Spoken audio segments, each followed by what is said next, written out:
बिस्मिल्लाहिर्रहमानिर्रहीम। ये दो ईमेल है, मसला सेम टू सेम एक दूसरे से मिलता जुलता है। ये जो सवाल है मुश्ताक शेख साहब, इन्होंने श्री रामपुर अहमदनगर से पूछा है कि मौलाना लॉकडाउन के पीरियड में हम कुर्बानी कैसे करें।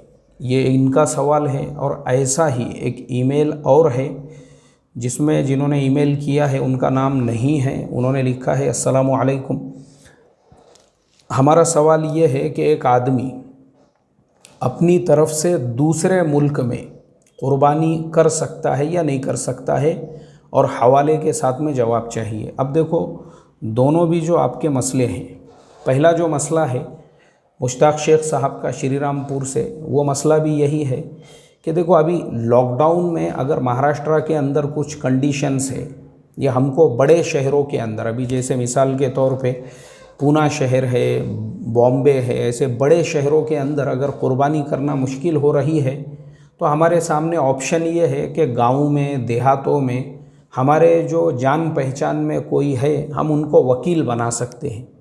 ऐसे ही बहुत सारे मदारिस, बहुत सारे लोग वो हिस्से भी लेते हैं और उसके ज़रिए से वो अपनी ज़िम्मेदारी पर वो वकील बन गए हैं। उन्होंने ज़िम्मेदारी ली है, वो आपकी कुर्बानी करेंगे, फिर वो अपने एतबार से गांव में, देहात में कुर्बानी कर रहे हैं, तो आप उनको भी वकील बना सकते हैं। लेकिन कुर्बानी अगर आपके ऊपर वाजिब है, वो आपको अदा करना पड़ेंगी, वो माफ़ नहीं होंगी लॉकडाउन की वजह से।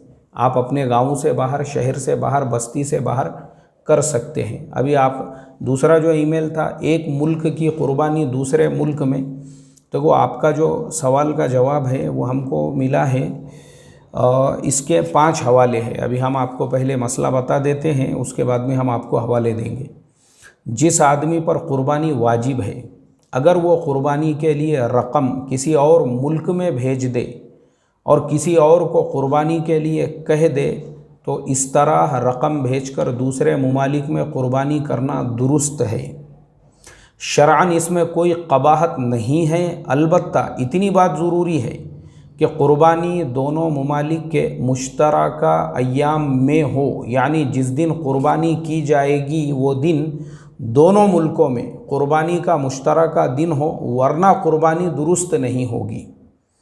मसलन सऊदी अरब और इंडिया के हिसाब से एक दिन पहले कुर्बानी शुरू होती है और इंडिया में सऊदी अरब से एक दिन बाद कुर्बानी होती है, तो सऊदी अरब में रहने वाले आदमी की कुर्बानी इंडिया में पहले और दूसरे दिन करना सही होगा, तीसरे दिन नहीं, क्योंकि इंडिया का तीसरा दिन सऊदी अरब के हिसाब से कुर्बानी का दिन नहीं है। इसी तरह अगर इंडिया में रहने वाले आदमी की कुर्बानी सऊदी अरब में की जा रही है, तो सऊदी अरब के पहले दिन में इंडिया के आदमी की कुर्बानी सही नहीं होगा, क्योंकि ये दिन इंडिया के हिसाब से इंडिया में रहने वालों के लिए कुर्बानी का दिन नहीं है, लिहाजा दूसरे और तीसरे दिन में की जाएगी। मसला एकदम क्लियर है कि कोई आदमी अगर किसी और मुल्क में रहता है और वो किसी और मुल्क में, मान लो कोई आदमी दुबई में रहता है, कोई आदमी शारजाह में रहता है, सऊदी में रहता है, इंग्लैंड में, यूएसए, कहीं पे भी रहता है। अब वहाँ के हालात लॉकडाउन के वजह से ऐसे नहीं है कि वहाँ कुर्बानी कर सके। अब इंडिया के अंदर अभी भी बहुत सारे स्टेट्स, बहुत सारे ज़िले, बहुत सारे गांव, बहुत से इलाके ऐसे हैं जहाँ पे आप सहूलत के साथ में कुर्बानी कर सकते हैं। अब उन्होंने वहाँ से इंडिया में अगर किसी को वकील बनाया कि भाई हमारी तरफ से 1 जानवर, 2 जानवर, 10 जानवरों की कुर्बानी आप कर दो और ये नाम है, इन लोगों के ये हिस्से रहेंगे, तो इंडिया के अंदर अगर आप कुर्बानी कर रहे हो तो बस ख्याल इस बात का रखा जाए कि वहाँ का जो दिन है, चूँकि वहाँ पे मिसाल के तौर पे एक दिन पहले कुर्बानी का दिन शुरू हो चुका है, अब इंडिया में जो आपका पहला दिन रहेगा ये वहाँ पे दूसरा दिन रहेगा। तो पहले दिन अगर आप इंडिया में उनकी कुर्बानी कर रहे हो तो उनके यहाँ भी कुर्बानी का दिन है, आपके यहाँ पे भी कुर्बानी का दिन है। दूसरे दिन भी अगर आप इंडिया में कुर्बानी कर रहे हो तो आपके यहाँ इंडिया में दूसरा दिन है, उनके यहाँ तीसरा दिन है। लेकिन इंडिया के तीसरे दिन आप नहीं कर सकते, क्योंकि आपका इंडिया का तीसरा दिन रहेगा कुर्बानी का, लेकिन उनके यहाँ पे कुर्बानी के अय्याम ख़त्म हो चुके होंगे।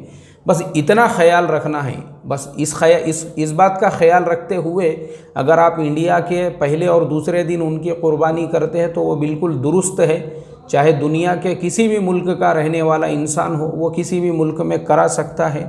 اب میں آپ کو حوالے بتا دیتا ہوں، آپ کی فرمائش تھی کہ حوالوں کے ساتھ آپ کو جواب چاہیے، تو دیکھو آپ کے پہلا جو حوالہ ہے آپ کا وہ بدائع الصنائع جلد 5 صفحہ نمبر 74۔